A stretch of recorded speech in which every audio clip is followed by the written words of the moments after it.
Welcome and thank you for attending the first of our three-part webinar series, ICD-10, Where Are We Now and Where Are We Headed? We have a lot of material to cover on this topic, so we've spread it out over the next several months to provide you with exactly the information you'll need to know regarding ICD-10. You do have the opportunity to earn 5 CEUs for attending the complete webinar series, and we'll discuss this process in more detail closer to the end of the series. Before we begin, I'd like to display the ICD-10 webinar schedule. Today's webinar will provide a basic understanding of ICD-10 CM, the changes in transition. Next month, we'll examine the effect that ICD-10 will have on our individual provider practices. And then we'll wrap it up in December with a more detailed discussion on the implementation process and some of the services that we're going to make available here at Avisena. The topics for today's webinar include what is ICD-10, what are some of the changes that we're going to see as a result of ICD-10, what is that compliance deadline that everybody seems to be talking about. We'll look at the GEMS or General Equivalency Mappings. We're going to look at some timelines for some critical implementation pieces, and then we'll take a closer look at the ICD-10 code structure. Our presenter is Wendy Frierson. She is Avisena's Director of Compliance and Education, and she is also a AHIMA certified ICD-10 trainer. Go ahead, Wendy. Good afternoon. I would like to welcome everyone to Avisena's three-part webinar series on ICD-10. What is ICD-10? It's a diagnosis classifications system which was developed by the Center of Disease Control, which is also used in the U.S. healthcare systems. The ICD-10 is an updated version of the ICD-9 code set. The ICD-10 was also originated by the World Health Organization. Several countries have taken this code set and modified it for the use in their medical systems. The Center of Medicare and Medicaid Services created the PCS system, which is the procedural coding system which is used in the hospital setting. ICD-9 was created in the mid-70s, so we're looking at over 30 years of using one code set, and we'll be transitioning into a new code set effective October 1st, 2013. And the rule became final January 16th, 2009. ICD-10 is the International Classification of Diseases 10th edition. ICD-10 consists of two parts. Part 1 being ICD-10 CM, clinical modification, which is used for diagnosis coding. Part 2, ICD-10 PCS, procedure coding system used for inpatient coding. The clinical modification and the procedure coding system is the U.S. version of ICD-10. ICD-10 PCS was developed by CMS for hospital use, and ICD-10 CM was developed by the Center of Disease Controls and Prevention to be used in all U.S. healthcare settings. The HIPAA 5010 is the platform for ICD-10 with an effective date of January 1st, 2012. Under the ICD-9 coding structure, we're currently using 14,000 codes. However, under the ICD-10 coding structure, we will see a total number of codes expand to 69,000 as of October 1st, 2013. And yet we're expecting this number to climb to around 140,000 codes as we expand the ICD-10 coding system. So as you can see, this is quite a large change in the number of codes that will be available for ICD-10. So all levels of the provider's organization must be prepared.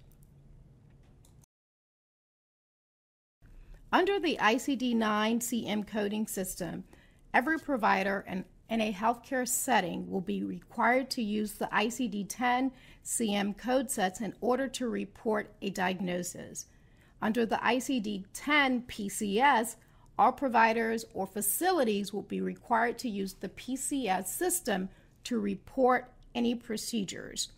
The ICD-10 PCS will not be used by physician, even if you're treating patients in an inpatient facility. The ICD-9 CM codes will no longer be used after October 1st, 2013. So going forward for ICD-10 CM, all providers will be required to report the new coding system effective October 1st, 2013. And providers, I would like to emphasize there will be no grace period.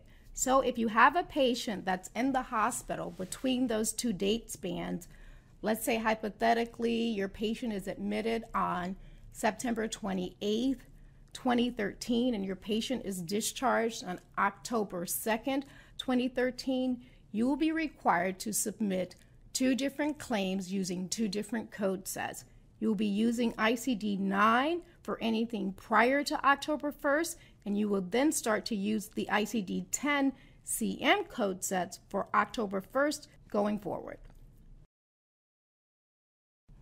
The big deal is that we're going to a larger data set, and currently we're using the 4010 version, which is required to transmit our data to and from payers.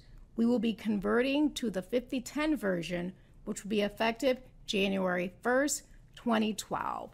And there's no such thing as business as usual for the next 2 years. So providers, be prepared to transition into the ICD-10 new code set. The deadline is firm for October 1st, 2013. So providers, do not let yourself get caught up and it's never going to happen. Again, there's no grace period. So October 1st, 2013, we will be transitioning to the new code set of ICD-10. And again, we have less than 2 years to transition to the new ICD-10 code set. Providers, there will be no impact on the CPT codes and our HCPCS codes. So it will be business as usual for your CPT codes and your HCPCS codes. The only thing we would want to take into consideration would be the LCDs, which are your local coverage determination, and how they're linked to specific CPT codes and HCPCS codes. But as far as any changes to the CPT code set or the HCPCS code set, it will be business as usual.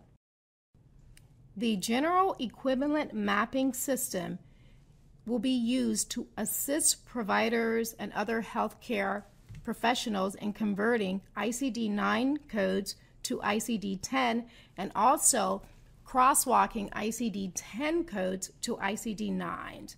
GEMs are not a substitute for learning how to code.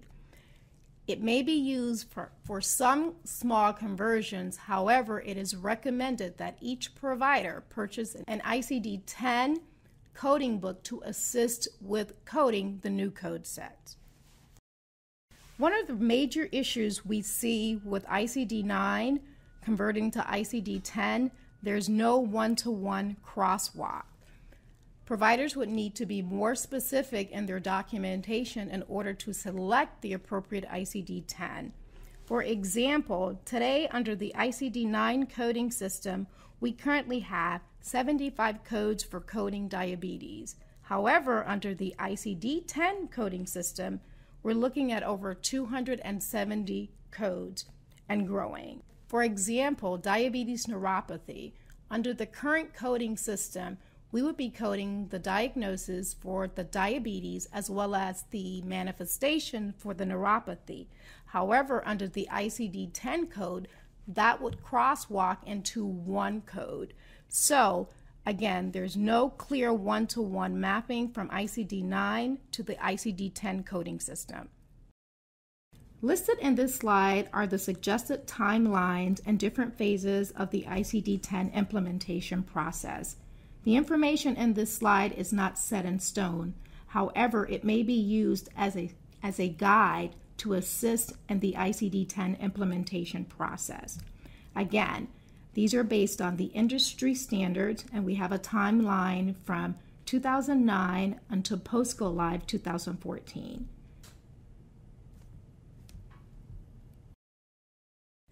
There are a lot of benefits to using the ICD-10 coding system.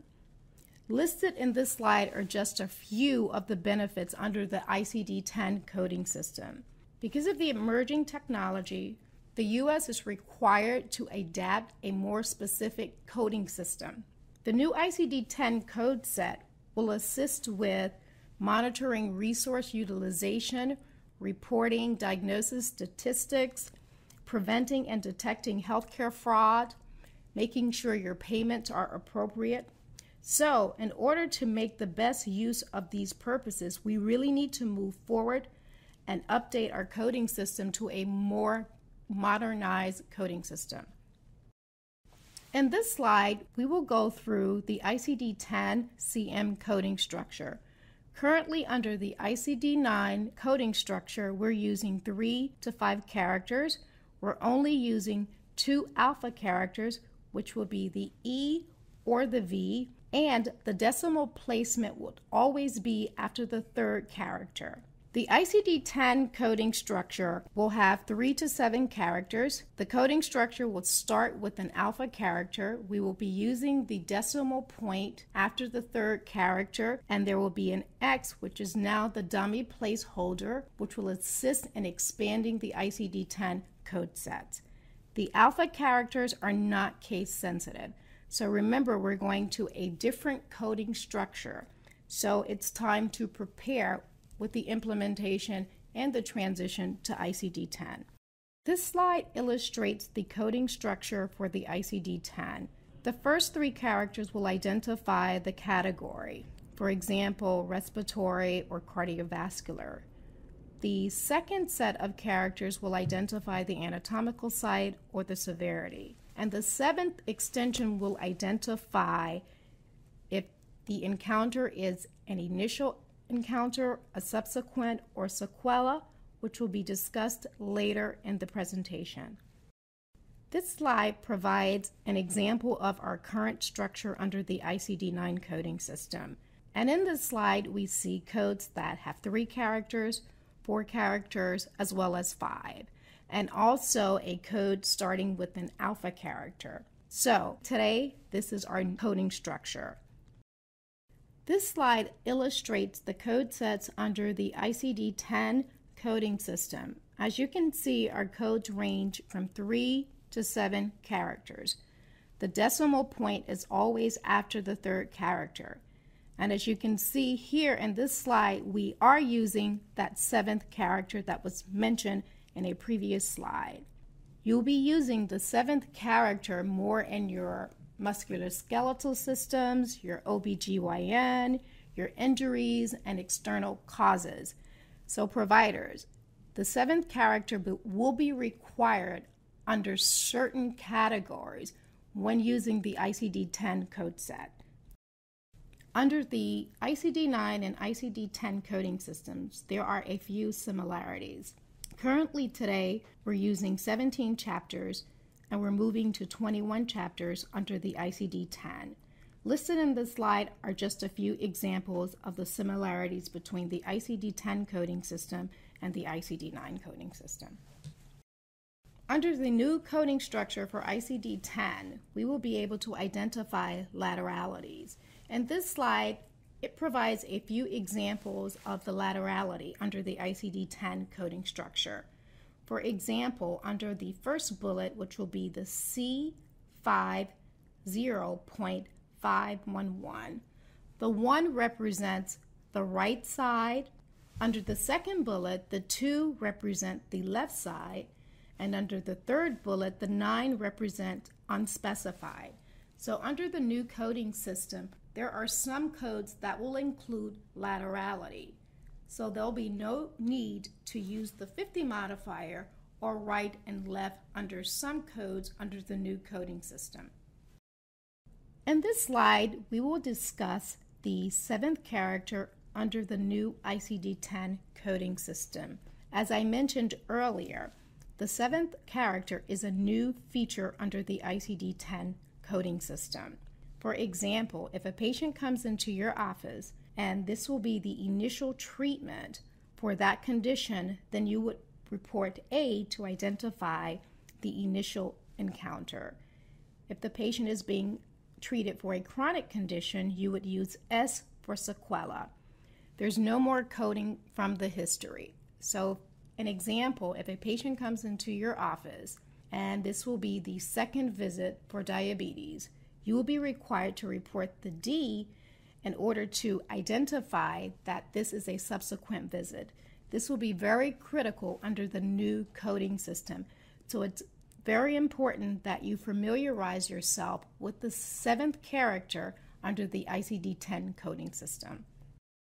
Under the new coding system for ICD-10, providers will be required to document, and it must be very specific in order to capture the specificity of the diagnoses under the ICD-10 coding system. Payers will be looking to deny claims if your documentation is not specific to the ICD-10 code selection.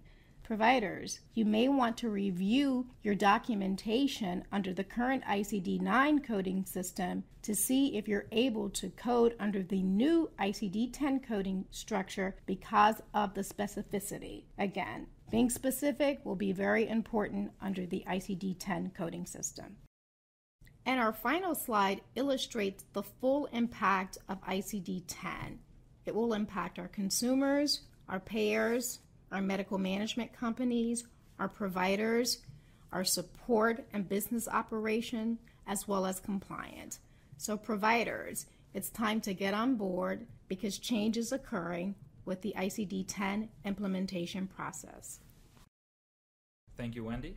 On this slide, we have some resources available for those that would like more information at this time. Okay. We have reached the question and answer session for today's webinar.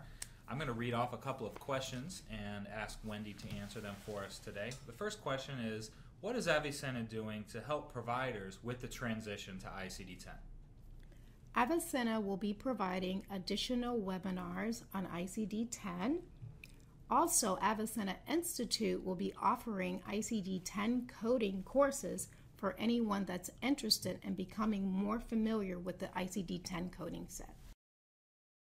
Do you recommend that a practice get an ICD-10 code book, or is it okay for practices to continue using online resources such as Encoder Pro? Right now, the ICD-10 coding books are in the draft phase. However, once the ICD-10 coding book is finalized, I recommend that all providers purchase an ICD-10 coding book. And why? Coding tools can assist you. However, the coding book actually provides you with the coding rules, and it will assist you in coding appropriately under the new ICD-10 coding system. And our last question is, have you been informed from the other major carriers across the country that they're also on board with ICD-10, or is this just limited to Medicare and Medicaid? The ICD-10 is basically for all healthcare payers under the HIPAA guidelines. So it's not just Medicare and Medicaid. It's for all payers, commercials, indemnities that are covered under the HIPAA guidelines. Okay, that concludes today's webinar on understanding ICD-10 at a basic level. I would like to repeat the remaining webinar schedule. We have on Friday, October 28th, we're going to be discussing the effect that ICD-10 will have on our providers' practices. And the last webinar is on Friday, December 2nd, where we will further define the implementation process and discuss some of the services that Avisena will have available for our practices. Again, we thank you for tuning in, and stay tuned for the remaining webinars in the series. Thank you.